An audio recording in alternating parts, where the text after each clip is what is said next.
This is Coach Lee. I'm going to share with you 7 rules on getting your ex back. The first rule is to give them the breakup.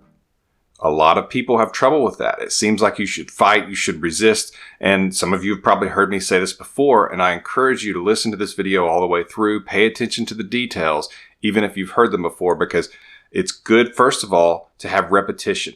Not only does that let you just review things to make sure you're on the right track, but it gives you encouragement, and it will make you strong in situations where maybe you feel like slipping a little bit.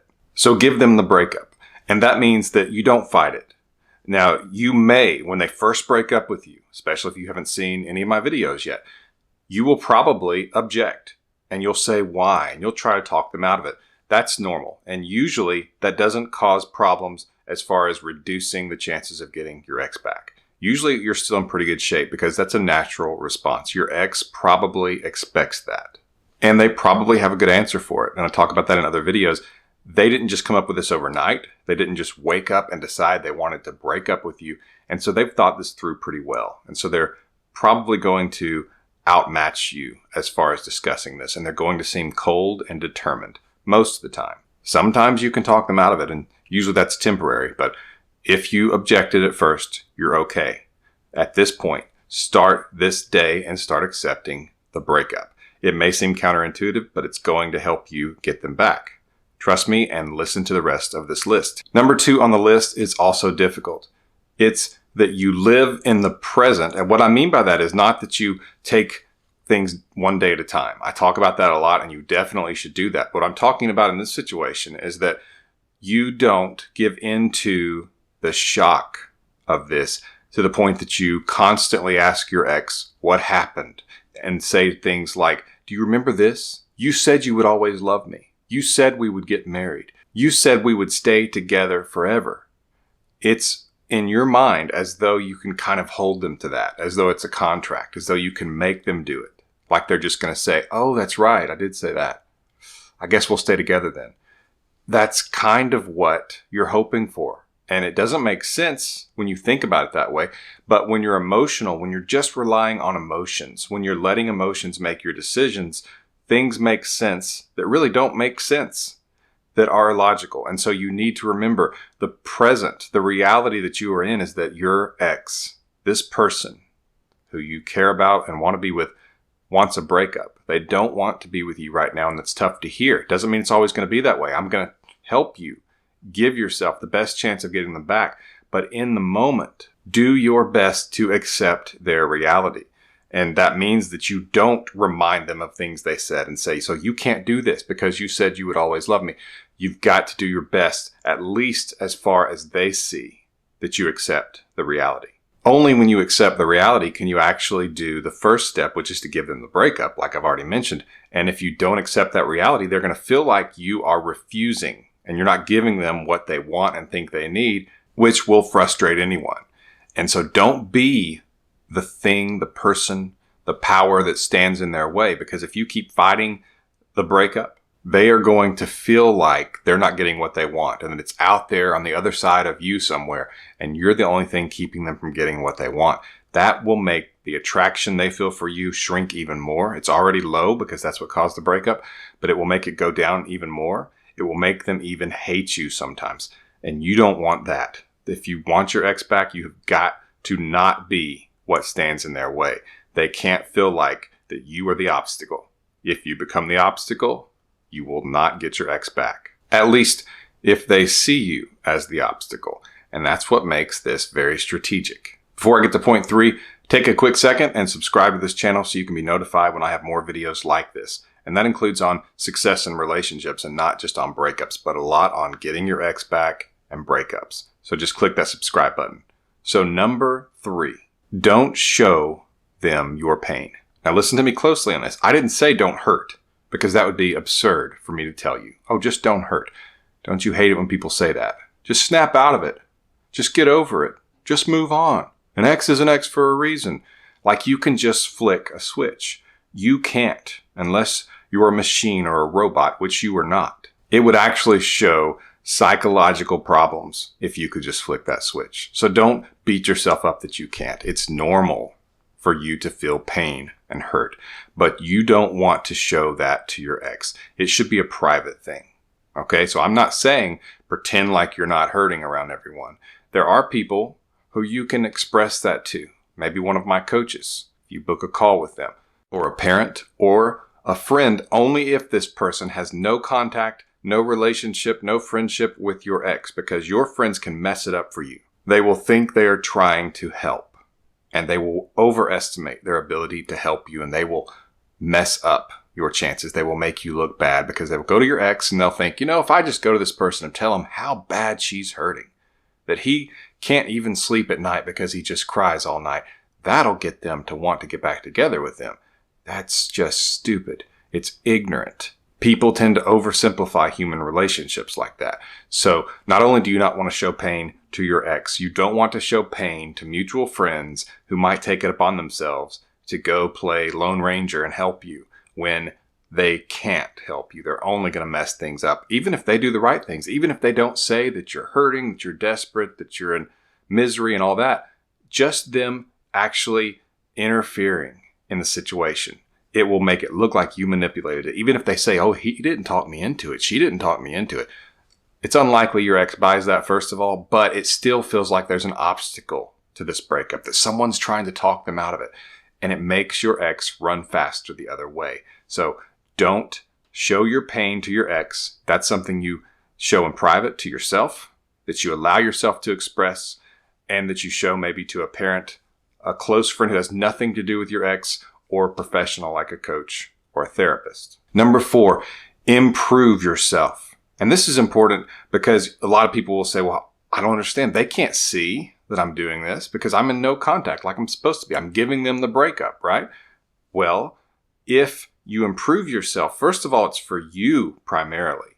But if you're able to look back at yourself, the last amount of time that you've been in this relationship, how you interacted in the relationship and ways you could improve, but also just ways you could improve physically, mentally, emotionally, and you focus on those things and do those things, then what you're doing is you're giving yourself an opportunity. A motivational speaker who influenced me growing up was named Les Brown, and he said, it's better to be prepared for an opportunity and not have one than to have an opportunity and not be prepared.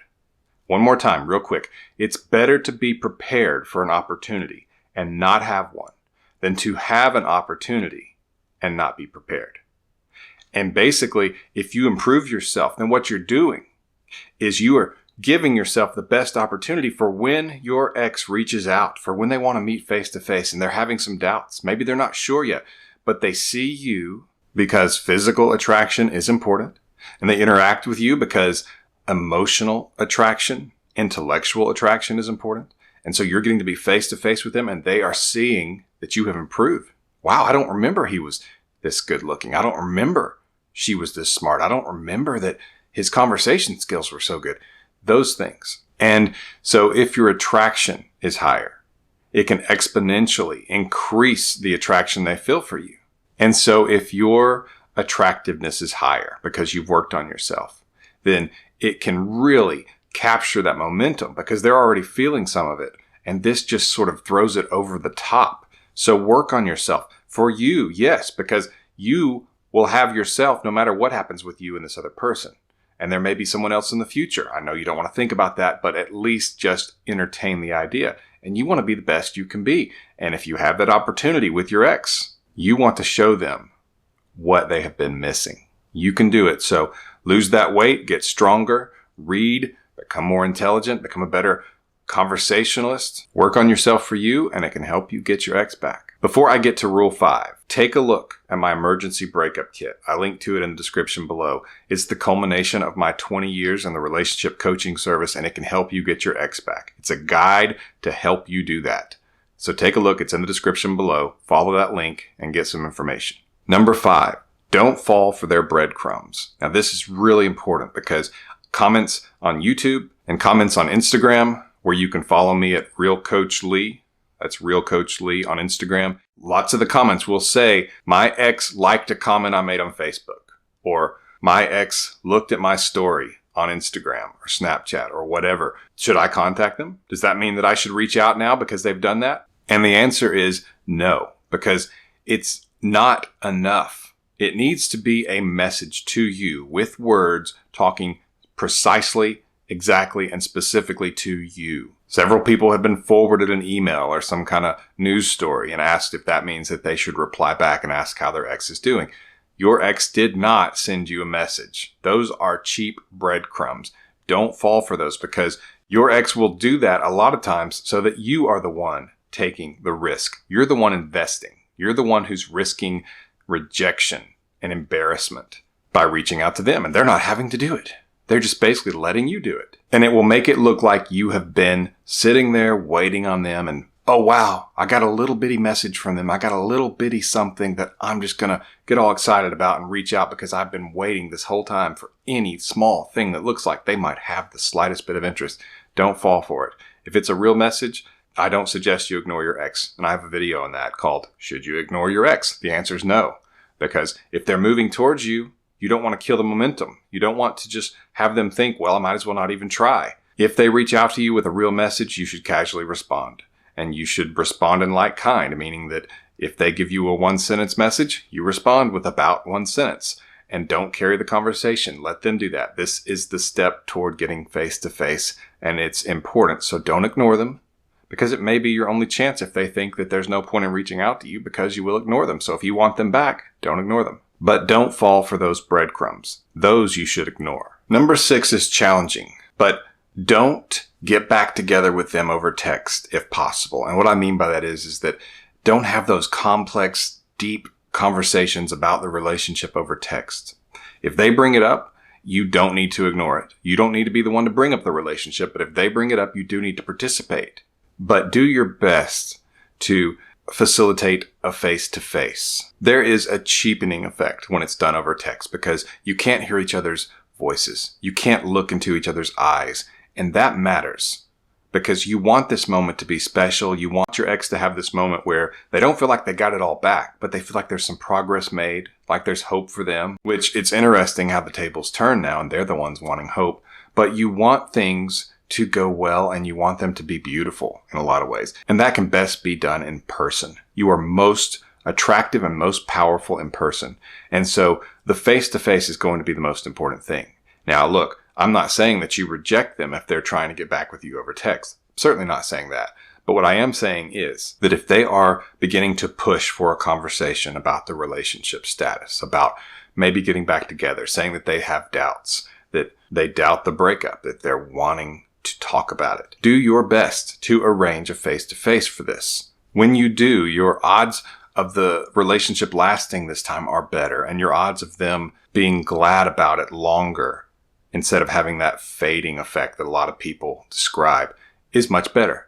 So push for the face-to-face. Don't get back together over text if possible. But hey, if that's all you have, just remember the next point that I'm going to mention. Rule number 7 is that you move slowly. You show reserve. And so you don't just say, okay, yes, we're back together. You actually need to show reservation and that you are thinking things through. So you don't say no to them. You just say, I'm open to that, but I want to take things one day at a time. I'm not sure yet. Now, your ex may get mad at this. And like I've mentioned in other videos, stay calm.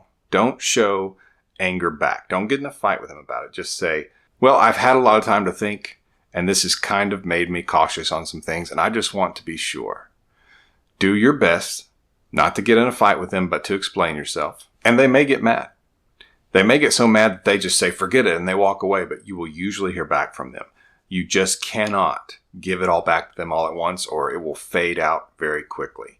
And so just tell them that you want to take things slowly, that you're not sure, but you will take it one day at a time, so that at least they feel like there's some hope and there's some progress, and then let them earn it back. That's very important.